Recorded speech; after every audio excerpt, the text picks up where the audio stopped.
Galerinha, bora continuar de onde a gente parou? Vimos misturas homogêneas, heterogêneas, vimos também que misturas são duas ou mais substâncias, separações de misturas. Agora a gente vai ver a questão de transformações dos materiais. Os materiais, eles sofrem transformações. As substâncias, quando elas são misturadas, pode ocorrer o quê? Uma transformação química. Um exemplo é o pão de sal. O pão de sal você usa farinha, né, de trigo, água, sal e fermento. Você faz aquela massa, você coloca no forno e sai aquele pão maravilhoso. Então houve o quê? Uma transformação. A textura mudou, né? Visualmente a gente vê que está diferente. Então houve uma reação de transformação química. Olha que maravilha. E nesse caso, essa mistura fez com que o produto final ficasse totalmente diferente das substâncias no modo inicial, antes de serem misturadas. Então as características ficaram diferentes e a gente pôde observar isso. Transformações da matéria é o quê? A transformação é nada mais, nada menos que a modificação de algo ou alguém. Modificar, mudar, mudança. De acordo com as características da transformação, a gente vai, dividir em transformação física e transformação química. A transformação física não origina nenhuma nova substância. A química já é diferente. Ela já vai dar origem a uma nova substância diferente. Então, o exemplo é como? A gente sabe que se a gente pegar água, colocar naquela forminha de gelo e deixar no congelador, ele vai mudar o seu estado físico, vai para o sólido. Mas mudou a substância? Não. Continua sendo água. Ele só mudou o seu estado físico. Agora, no caso, quando você vai pegar, que você olha aquele prego. Todo mundo já viu um prego enferrujado.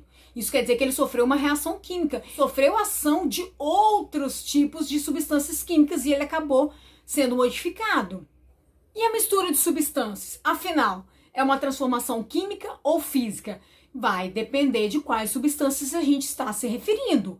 Se eu pegar a água, jogar o sal lá dentro, fazer a mistura, beleza. Eu não modifiquei nenhuma das duas substâncias. Tanto que eu posso usar a destilação simples e separar as duas substâncias. Quando eu pego o sal de frutas e jogo na água, vai ser um exemplo de transformação química. O que você está observando aí? Está vendo a efervescência. Então está vendo a produção de inúmeras bolhas de gás. Ele está liberando gás carbônico. Então, dessa mistura foi produzida uma transformação, foi feita uma transformação. Porque o gás carbônico não estava nem no sal de fruta e nem na água, mas a mistura dessas substâncias químicas acabou ocorrendo esse fenômeno. Se eu vou falar de transformações químicas, no caso são as reações químicas, a gente encontra vários no nosso cotidiano. A fotossíntese é uma delas. O ovo, quando você vai ferver, ele modifica, é uma transformação química. O fogo, quando você coloca o fogo no papel, é um tipo de reação química. A respiração também são outros exemplos que a gente pode ver que tem no nosso cotidiano. Vamos pensar assim. O gás carbônico mais o gás oxigênio, se a gente for representar, ele vai resultar no quê? No vapor de água. Então, o gás carbônico e o gás oxigênio vão ser o quê? Os reagentes. É o que vão reagir para formar uma nova substância, que no caso é o produto, que é o vapor de água. Então, a gente sempre tem um reagente e tem o produto, que é o que forma no final, depois que ocorre a reação química. Indícios de uma transformação química. Às vezes a gente não consegue identificar, mas eu vou dar algumas características que a gente pode observar para conseguir verificar isso aí. A primeira delas é a alteração da cor. Quando você pega, tá olhando lá, vamos supor o tomate, igual eu tenho um exemplo para vocês. O tomate, ele é verdinho. E à medida que ele vai amadurecendo, ele vai se transformando, vai ficando laranja, depois fica vermelhinho, que ele está maduro. Então, isso é uma transformação. Quando você vai lavar roupa e você sem querer deixa cair água sanitária numa roupa preta, meu Deus, vai manchar, porque ele vai descolorir. Isso também a gente consegue observar, é um tipo de reação química. Alteração de odor, o apodrecimento, de algumas frutas, a gente consegue sentir o odor diferente, além de ver, obviamente, mas também pelo olfato a gente consegue identificar. Liberação de calor, quando está queimando o papel, ele vai liberar calor, é um tipo de reação química também. Formação de sólido insolúvel. Eu vou mostrar para vocês, ele vai passar o vídeo para vocês. Vocês estão vendo aí? Isso são cavernas. Tem as estalactites e as estalagmites, que são exemplos dessa reação que vai formar esse produto insolúvel ao longo do tempo. Então isso é muito bacana, também é um tipo de reação química. Note então que essas evidências a gente consegue perceber de acordo com os nossos sentidos, né? A visão, o olfato, o tato. Então a gente consegue aí observar algumas sim. Existem transformações químicas que vão precisar de algo externo para acontecer. A combustão, por exemplo, ela vai precisar de uma ação externa para que ela ocorra. A combustão, ela libera calor e energia. Vamos precisar de dois reagentes. O combustível, aquele que é inflamável, o material inflamável que vai pegar fogo, e o comburente, que geralmente é o oxigênio. Se eu tirar o oxigênio, não vai dar certo. Como você vai olhar aí no experimento. Eu peguei uma vela, eu acendi e agora eu vou colocar esse vidro em cima. A gente vai observar que ele continua queimando. Mas quando acabar o oxigênio ali de dentro, ele vai fazer o quê? Ele vai apagar. Porque ele precisa um do outro. Mas para eu acender esse fogo, eu precisei de algo externo. Eu usei o fósforo, eu usei algo para poder fazer com que essa combustão ocorresse. Porque os materiais sozinhos, se tiver um perto do outro, não vai adiantar.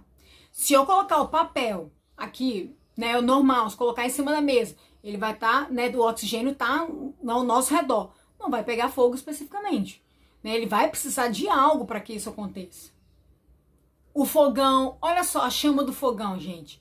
Você pode ver que ele libera uma faísquinha para poder acender. Essa faísca vai ajudar com que acenda o fogão. Então, essas reações de combustão, elas são importantes. O carro, por exemplo, né, o ônibus, ele vai precisar de quê? Da queima de combustível fóssil. Então, a gente precisa realmente, né, da combustão em si para as nossas atividades. Então, ela é muito importante para a gente. Para finalizar, além da combustão, a gente tem outras transformações que ocorrem no nosso cotidiano. Às vezes naturais, é quando não tem ação humana, e as questões sintéticas, que é quando é produzido, né, por a gente faz com que ocorra essas reações. O plástico, por exemplo, alguns tipos de metais, é a gente que acaba manipulando, não é algo que a natureza faz sozinha. Quando a natureza faz sozinha, quando é algo, né, espontâneo, aí sim é natural. O amadurecimento de frutas é algo natural. A fotossíntese das plantas. O exemplo que a gente pode ver é o látex, que é recolhido da seringueira, né, que é um tipo de borracha, uma borracha natural.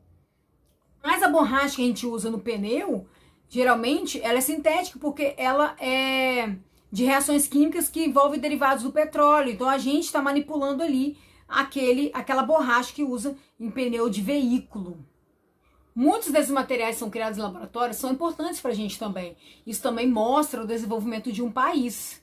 A produção de medicamentos é um exemplo de algo muito positivo.